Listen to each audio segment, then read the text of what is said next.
In August, you all released your self-titled third studio album, Fifth Harmony. Got to co-write a little bit and really put your voice into this album. What was the goal?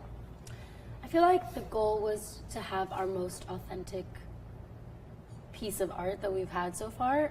We've been together for 5 years now, so it was quite a process, being that we were a formulated girl group on a TV show, and there's a lot of, especially in the industry realm of things, people kind of doubting your abilities or your talents as an actual songwriter or as an actual artist. So it was kind of difficult, but we kind of gained the respect throughout the career with those songwriters and producers that we worked with and with our label, and they trusted us, and we demanded it also. We were like, we need to write on this album because we're all individually, singer-songwriters, and we're very passionate about that. So we wanted our voice to be as authentic as possible this round.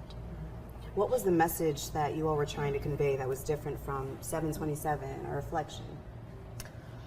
I'm not sure if there was a particular message going in. I think that we were just really excited to kind of have the freedom for the first time. Like Lauren said, we never got the opportunity before, even though we are like singer-songwriters, being a manufactured girl group. I think people kind of paint this idea of us not being authentic or being able to be creative, but just the fact that we got a chance to be in the studio with one another, talk about our experiences and what we've been through. We could literally write a book about everything that we've gone through together and individually. So I think that that's kind of something we wanted to put through the music, and I think it's just growth as well, the place that we're in and just the happiness. I think that you can hear so much more through this body of work than any body of work before. I think it shows now more than ever. Yeah, and I feel like we also definitely, message-wise, like in our past albums, we wanted to keep the same messaging in terms of like, the girl power and self-love and self-discovery, and then just like having fun, like topics of life that we have touched upon, just in a more authentic voice this time than we ever have, because it came from us this time instead of people writing the songs for us. And I think what's also so special is the fact that we were able to play off of genres that we all collectively love and are into, such as R&B and soul and a little reggae in there. It's a mixture of things, and it was very important for us to incorporate that, so while we're on stage and performing these songs, we are in love with it and we feel confident about it. Was there a song off of the Fifth Harmony album that you consider like your baby because it really spoke to a real life experience? I would say Messy is a really special one that Normani and I That was the other one that I was thinking of. With the Dream Lab, who are some amazing, hilarious Aussies. They're so funny, so much fun. And it's kind of ironic because the song's more vulnerable. But it was so much writing with them and being able to connect. Normani and I were really inspired by the music, and we were like, you know what, let's talk about this, because sometimes, we have those songs where we're very confident and out there and everything's great, but we don't really have a lot of songs that kind of show that softer, more vulnerable, exposed side. So we were really feeling inspired that day by our emotions and, kind of getting in that little place. I wanted to touch on Messy for a second because the message in that song is embracing your insecurities and just dancing around the room with nothing but the radio on and really just like feeling in touch with yourself. You guys are always on the road, hustling and bustling. How do you find the time to really connect with yourself, especially being in a group? Yeah, it's a conscious effort. I feel like it's like you can't, because I find myself getting caught up sometimes where like a week has gone by and I don't, like it's just like wake up, work, sleep, wake up, work, sleep, wake up, work, sleep, wake up, work, sleep, and I get kind of caught up in that, and I'm like, wait a minute, like I need to breathe. Like I like to read books, I like to listen to music, I like to like really loud on a speaker, not even like earbuds, like in a speaker, like filling the whole room. For me personally, it's like as simple as calling my grandma or my dad back at home and just having like an hour conversation about whatever it is that I'm going through, because it is like really hard being, caught up and being in the limelight, and especially because, we're public figures and we've been doing this since we were like 15 years old. So I think that for me personally, there has been times where I'm like, oh damn, I don't even really like recognize myself anymore. I need to get back to remembering who I am. And I think that just having a great support system around you, even with having each other, really does, it helps that a lot. And going to church helps me a lot too. I think it's as simple as like taking like a little blanket with you from home, the things that remind you of home. I bring my cousin with me, in replacement of my mom. An actual human. Wendy, you need to step away a little bit. So just like a little growing up to do, you know, like I need you to feel like you're 20. Absolutely, that's so important, Dinah. You're absolutely right. Like, it does help. I have my stuffed animal moose. Literally Still has moose. So cute. So cute. My dad gave him to me when I was a little girl, and I've kept him with me throughout everything in my life. Like, and he will not ever be in a suitcase because God forbid something happens in my suitcase. I can't. Yeah. So I have to keep. Should have brought him to the round table. I know. He's sleeping. He's nap, guys. He was resting. But I love when we have a break. Just going home is so. I don't even know how to really describe it. So euphoric and therapeutic and so relaxing. And there's just nothing like being surrounded with your family members who just love you and adore you for who you are and who really know you for who you are. When you guys are working, like Lauren, you said you wake up, work, and then go to sleep. What's a quick fix for those days when you wake up and you just feel a little off? Breathing exercises.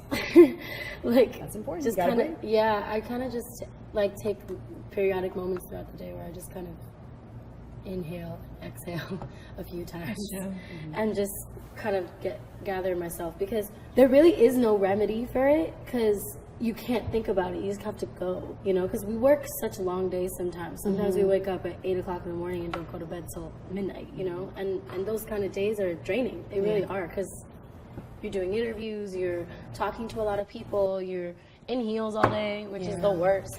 So yeah, it's tough, but breathing it out and texting people you love. I feel like it's also super important that you like read some really motivating quotes in the morning. I've been doing that a lot lately, where you just like sit back and you just like, wow, this is my lifestyle. Like, look back at when you're 15, 11 years old, and you're like, how did I get here? And then you just start appreciating The it. gratefulness. And then you Gratitude gratitude most definitely is so important. So it's been 5 years since the X Factor, and I feel like, you know, there's so many industry lessons to be learned within that time frame. Girl. So can you drop a gem that a woman or like another female mentor has given to you that you've taken with you on this journey? Okay, so Dina LaPole, she's our Amen. This woman changed our lives, straight up. But one of the best things that I feel like she told us was, I don't care how old you are, I don't care what people have told you, you need to know your business. You need to figure out all of the working parts, and here's this, here's this, here's this, here's this, here's this, and this is why you need to pay attention. She took the time. Read your contracts. That is like one of the most important things about this industry. There's so many sharks out there looking to It makes you understand it. tear you apart, and it's really sad because I've seen a lot of super talented people get swallowed by their contracts, and it's so sad. It's horrifying. Because it's like they suck the life out of them, and then once they're dry, they're like, okay, cool, moving on to the next one. You know, It's a disposable. cycle. People are disposable. Yeah, it's not just all glam and get on a stage. Like, no. There are a whole so business. many moving parts, and it's a corporation. Like, it's literally an industry. So, Absolutely. That's about you, amazing Ellie? advice. Pieces. Just take in every moment and enjoy it. Breathe.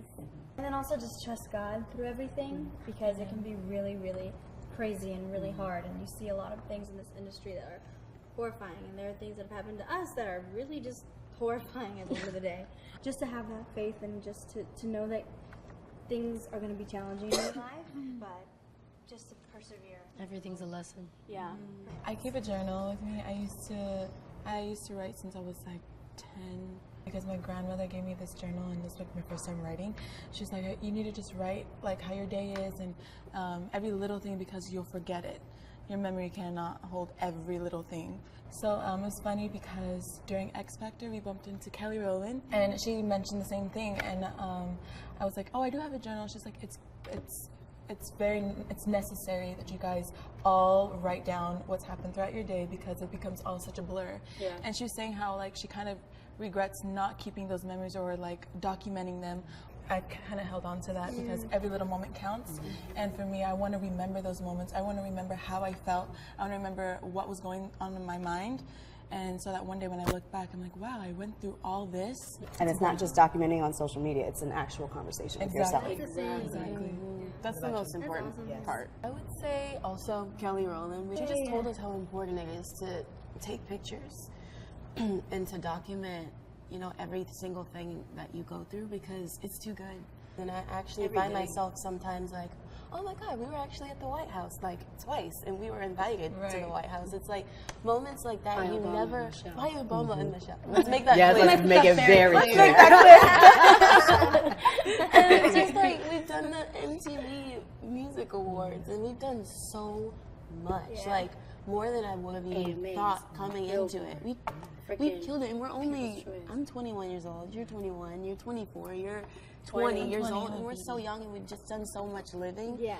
And I think that one thing that she really stressed, she just kept saying like, take pictures, write everything down. You don't want to forget any of it. And she said that that's one thing that she regretted, was not documenting everything. And then also Nicki Minaj, she said, never let anybody steal your joy. Oh, yes. That was a good one. That's when I went and peed. I wasn't there. She missed out. I missed out. I want to go pee, and they had a Nicki Minaj moment while I was in the restroom, and I was really sad. Yeah. No, but we're gonna have It's it okay. again. Yeah. You look cute. Okay. I was in her Instagram story. At least. Looking back on this past year, what was the biggest hurdle that you guys experienced as a group and individually, and how did you overcome it? I think for us making this album, I think there's just so much that kind of went into it and so much that was going on. I feel like we knew who we were and we wanted to find our sound, but we also had to really be vocal and put our foot down and just say like, hey guys, we're creating the album that we want. We've been working very hard and we want to be able to write. So Chris Anakute came in and he helped with all that. And he was able to really give us that freedom and that freedom to have the input that we finally wanted. Honestly, we can't even pick one. Almost every day. It's an ongoing. There is a problem. There's something. There's some little demon working some little thing. Yeah. We always overcome though. We're resilient. We are so That's resilient. what we do. I am We so really proud are. of us. I can't even explain to you. Like, there's just so much and so many moments that so many people that like just they don't want to see you win. Yeah. Like Khaled says, like it's a real thing. It really is. They It's don't a real they don't want to see you win. They don't want to see you thrive. They don't want to see you happy. It's like this But look at the smile, y'all. right? You're smiling, and God is watching over and making sure that we're clear. Like Amen. and it's really like it's about a focus thing. It's a mentality thing. Like I feel like we go into survival mode so often. We're like, what are we gonna do to get this done? And we always imagine figure being it in out. that place, only having to depend on one another. Each other, yeah. Like, luckily now we have an amazing team that we feel supported by. Yes. But there was a time where it was just the four of us. And it's like, what the hell are we going to do? How are we going to get through this? Yeah. And I think that our resilience comes from each other.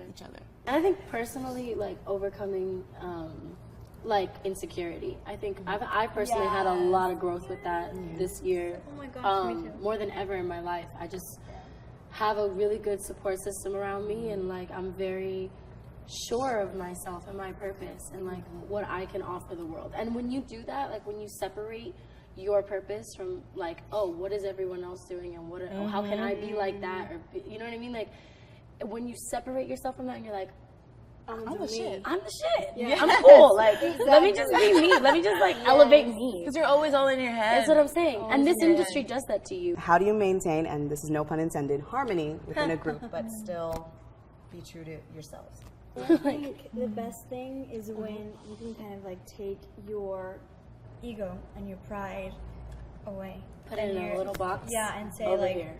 And then analyze burn the it. situation. No, analyze the situation and just admit. I think the best thing and the most important thing in running a healthy group is admitting when you're wrong. You know, admitting when like, And then it's not wrong to be I wrong. didn't. Yeah, that's the thing. That we're all growing and learning, growing, and yeah. sometimes life is intense, so you're gonna fuck up. You're gonna do things Yes. sometimes that you're like, wait, I didn't even mean to do that. That's I'm so the sorry. thing. And Like, communicating and being able to see it from the other person's side, like, oh, I didn't mean it that way, but you took it that way, and I'm so sorry. Like, I didn't mean that, or you thought that was that way, but it really wasn't, and I'm sorry for that lack of communication or whatever. But the most important thing is speak to each other in any relationship, y'all. Friendship, communication, boyfriend, girlfriend, whatever. It's true. It's the big Communication. thing. It's the big thing. Having that Number open one channel. key. I think it's also Major key. a matter of making sure that everybody feels supported. Because like what you asked, making sure that, you know, you still have your individuality while still Yes. supporting the group, which is the core of Absolutely. absolutely everything. I think just having everybody recognize, you know, where home is, which is Fifth Harmony, and that's the root of it all. Like that gives us, that's the source that kind of drives us all individually to be able to do anything else that we want to do. But in doing that, like, it's like, I'm happy for you, girl. Like, this is what makes your heart smile.